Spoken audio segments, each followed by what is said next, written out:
Excited ka na ba pumasok? Opo. Huwag na natin lokohin sarili natin. Hindi tayo ganyan sa unang pasok natin sa school. Ganito. Pagbilang ko ng 3, di ka pa tumayo dyan. Chichinelasin kita. 1, 2. Pero hindi ko rin naman may kakaila. Isa talaga sa pinakamasayang parte ng buhay ko ay yung buhay grade school. Dito ako nakakilala ng maraming childhood friends at nakakuha ng mga nakakatawang karanasang nadala ko hanggang pagtanda. Normal na estudyante lang naman ako noon na nag-aral sa normal na school. Sa sobrang normal ko, nagdadive ako sa dagat ng putek tuwing nakikipaglaro sa mga klase ko. Tapos imbes na mandiri, masayang masaya pa ako. Diba normal? Pero ito pa yung ibang normal na grade school moments ko.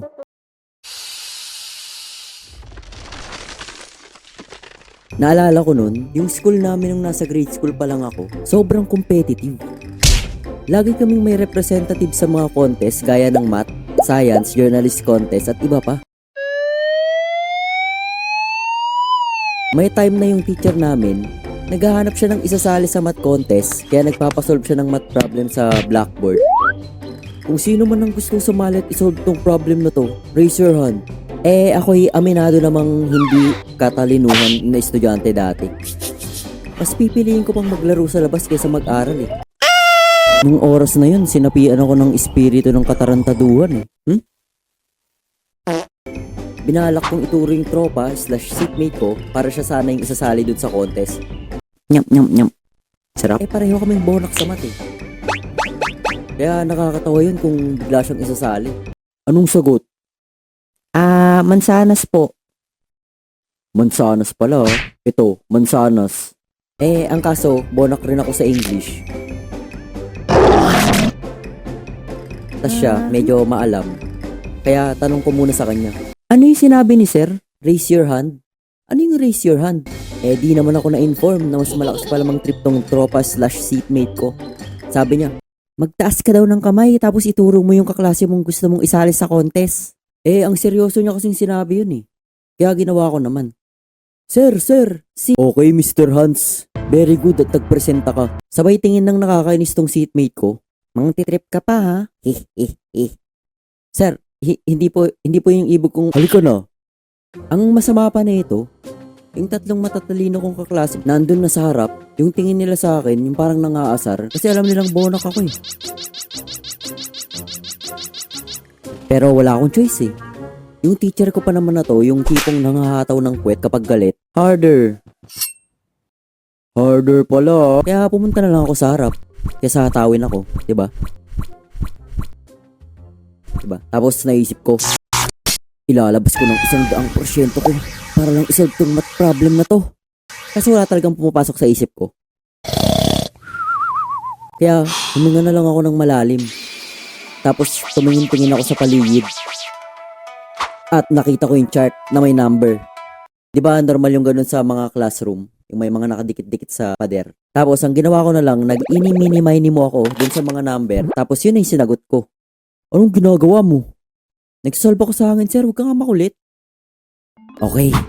Number 8 na yung lalagay ko. Number 8. Sinulat ko na nga yung 8 na sagot. Tapos, diretso na ako umupo, nakayuko kasi feeling ko mali sagot ko at handa na ako lumubog sa lupa sa kahihiyan. Tapos yung teacher ko naman, nakatitig lang dun sa sagot naming 4. Sabi biglang, Mr. Hans, halika. Bakit po sir? Bakit naiiba yung sagot mo sa kanila? Iba po ba? Oo. Anong we? Oo nga. Totoo sir. Basta. Ikaw yung nakakuha ng tamang sagot. Ito si Mr. Hans yung nakakuha ng tamang sagot. Di ko alam kung paano niya nakuha to Teka, sino ka? Ay, maglilinis lang po sana. Pero kayong 4 pa rin yung pupunta sa contest. Kasi 4 na estudyante yung kailangan dun Hiyawan mga klase ko nun Feeling ko talaga parang artista ako nung time na yun Tapos nakita ko lang sa peripheral vision ko yung 3 matatalino kong kaklase nang sama ng tingin sa akin.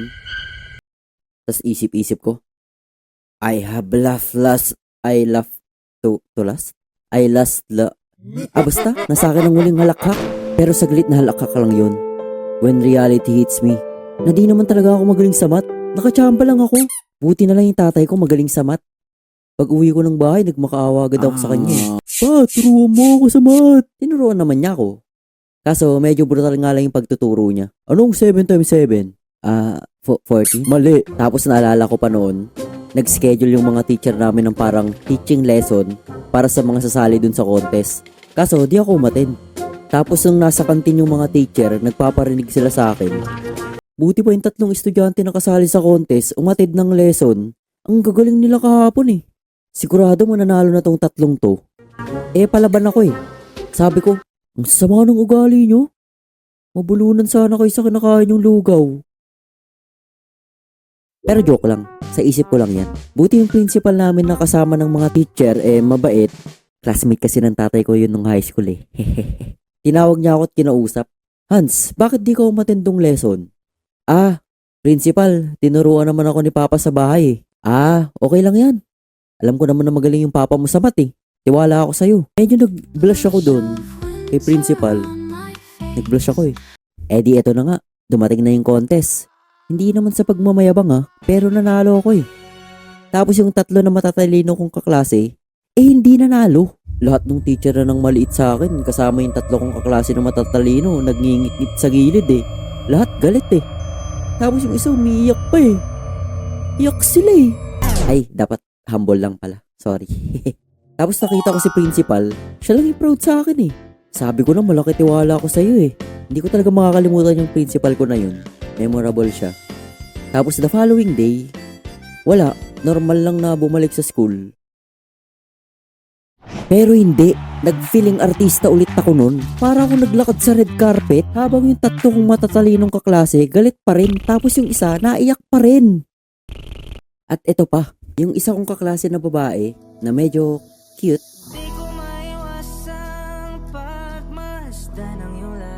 Lumapit sa akin.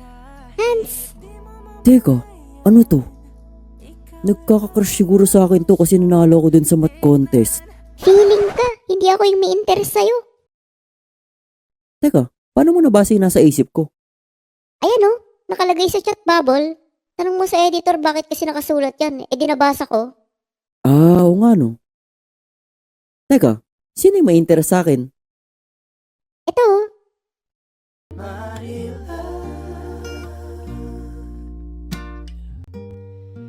Crush ko na yata to eh. Gawin ko to ng separate video. Abangan nyo. Tapos nun, todo bigay ako sa pagre-recite kasi ginanahan ako sobra after ko manalo dun sa contest. At malamang merong may crush sa akin. What is 1 plus 1? Sir, Mr. Ganiban.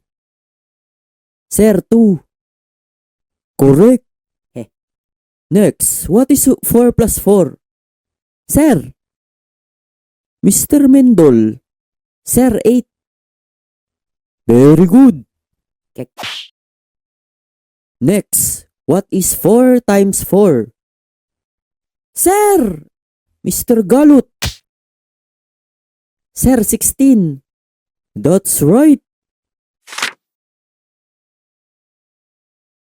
Now, what is x if x equals 9 times y divided by 7 raised to power of 99 plus cosine of 76 minus tangent of 28 with square root of 69 raised to the power of 7? Pagod siya eh. Hindi na ako nagtaas ng kamay nun eh. Hindi ko alam yung sagot eh. Mr. Hans! Sir? Anong sagot? Sa akin ang hirap tapos sa kanilang stand outside the classroom. Tawanan sila sa buong klase. Hindi na nga ako nakasagot. Napahiya pa ako kay crush. Wala na, it's all over. Tapos naalala ko rin, sa likod ng school namin, napapaligiran kasi yun ng mga puno at bukirin. Tapos kapag tapos na yung klase, niyaya ako ng mga tropa ko na maghanap ng gagambang panglaban. Sa mga batang probinsya dyan, alam ko na subukan nyo na rin to eh. Yung mangolekta ng gagamba, tapos paglalaban-labanin nyo ng mga tropa nyo. Tapos kapag talo, manilibre ng soft drinks at merienda. Pero one time, naghanap kami ng gagamba. Nakakita kami ng bahay ng bubuyog. Uy pre, may bahay ng bubuyog oh. Tara, masakit matusok niyan. Huwag na natin ituloy. Ano ba kayo? Bubuyog lang yan. Tao tayo. Sundutin ko pa yung bahay niyan eh.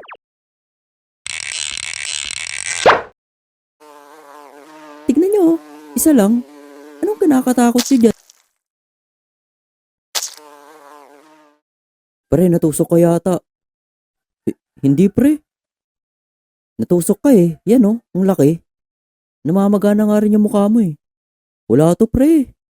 Teka, uwi muna ako pre. Hugas na ako ng pinggan sa amin. Nakalimutan ko may hugasin pala eh.